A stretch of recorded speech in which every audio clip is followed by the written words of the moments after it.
Voyage et droit ne sont pas tant étrangers l'un à l'autre. Qui oserait contredire qu'il n'existe pas de plus beau voyage que le droit? Le voyage vers la connaissance est le plus beau des voyages. Nous allons le montrer tout à l'heure. Elle part en voyage. Elle part en voyage. La Guadeloupe. La bibliothèque. Sur le chemin qui mène à l'aéroport, elle se remémore les noms des lieux qu'elle va visiter. Sur le chemin qui mène à la bibliothèque, elle se remémore le nom des manuels qu'elle va consulter. La plage de la Caravelle. Le précis de droit administratif. La grande soufrière. Le Fabre-Magnon de la responsabilité. Tu l'as vraiment lu? Ah ça oui, et crois-moi, c'était pas une croisière de luxe. Mais après tout, le voyage, c'est comme le droit. Il peut y avoir des difficultés à surmonter. C'est dur. Elle souffre. Elle progresse difficilement, à la sueur de son front, pour arriver au sommet de la grande soufrière.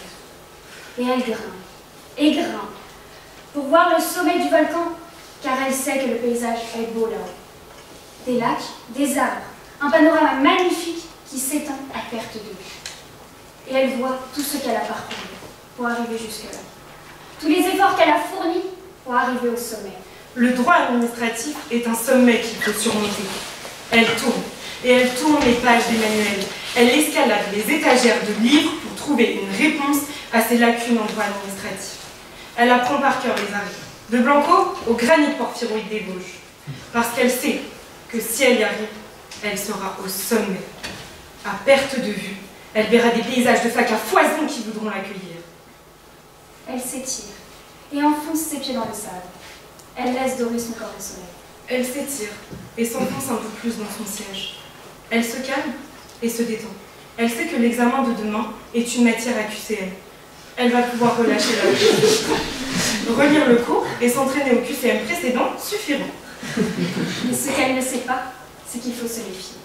La mer est vicieuse. Les méduses, les crabes, les coquilles d'huîtres. Comme un QCM peut cacher des points négatifs. Quand elle est en voyage, elle savoure le paysage comme elle savoure la fin des partiels. Elle sait qu'être en expédition, c'est une chose. Mais il faut trouver le meilleur endroit pour faire la photo qu'elle postera sur Instagram. Ça, elle en rêve. Tout comme elle rêve de voir son nom épinglé sur la liste au mur de l'administration et de lire sur la même ligne le mot « admis ». Malgré la préparation et les efforts fournis, il peut y avoir des imprévus. Mais que dis-tu des catastrophes? Elle sort son plan de Pointe-à-Pitre pour s'orienter. La prochaine rue à droite et ce sera à gauche au croisement. Elle arrive enfin devant le musée du café qu'elle voulait tant visiter. Mais ce dernier est fermé. Elle a tant travaillé pour réussir ses examens. Elle a appris ses cours, a travaillé les annales.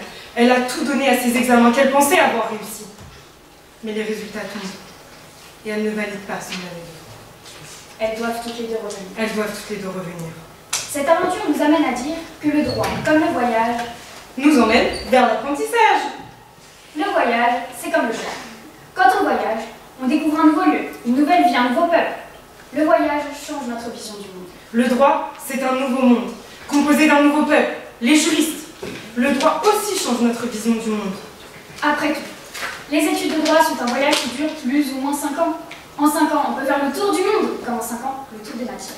Dans un voyage, on doit s'adapter aux coutumes locales. Comme en droit, on doit s'adapter aux de bonnes parties et de sous-parties. Cependant, le droit permet le plus beau des voyages. Le voyage vers la connaissance, vers une appréhension différente du monde. C'est le plus beau des voyages parce qu'il permet de comprendre les piliers de notre société. Les voyages forment la jeunesse. Le droit forme les jeunes étudiants pour devenir des juristes aguerris. Le droit nous permet le meilleur des voyages parce qu'il permet de remonter les couloirs du temps.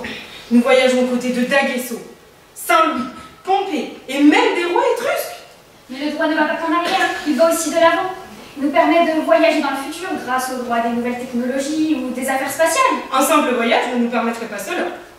Mais alors, pourquoi continuer à faire un parallèle entre voyage et droit quand on sait que l'un découle de l'autre? Quand nous vous disions que le droit et le voyage avaient des affinités, c'est parce que le droit consacre l'essence même du voyage. Mais oui, les articles 2 et 4 de la Déclaration des droits de l'homme et du citoyen. Vous ne savez pas? Mais la liberté d'aller et venir, bien sûr. Ce principe fondamental illustre l'idée même du voyage. Et oui, le droit permet le voyage. La morale qui découle de ce discours est que le droit et le voyage ne sont pas tant étrangers l'un à l'autre. Puisque le droit est une invitation au plus beau des voyages, celui vers la connaissance.